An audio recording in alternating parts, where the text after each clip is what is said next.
guys, Corey Ballard, Ballard Products. Wanted to show you something awesome that we brought to the table. First of its kind. It's an 88-piece first aid kit. The really cool part about this, it's got a fire extinguisher attached to it. So I'm going to show you what we do in our work trucks. You should have one of these in every one of your work trucks, landscape trucks. Maybe it's a hunting vehicle, it's a camper, RV, ATV, UTV. Let me show you what we do. So every one of our trucks, inside here, we've got a first aid kit mounted to the back wall. We've got a fire extinguisher just laying on the floor. What happens is these things get used, they slide around, they're not where you need them to be. So we wanted to come up with a more compact set. So this is 88 pieces, got all kinds of bandages in it, sting relief, flashlight, glass break, all kinds of things that you're gonna need. Accidents happen out in the field, guys. They're expensive, they're costly when a guy gets hurt.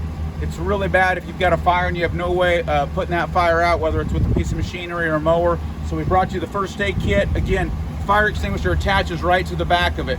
So these are going to work on all your trucks. They safely go right behind your seat.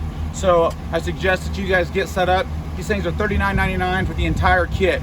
You won't find a better one like this. You won't find it where it's attached like this. So again, check out the first aid and fire extinguisher kit. Ballard-Inc.com, blows up on Facebook, Instagram. You can catch us on YouTube. Thanks, guys.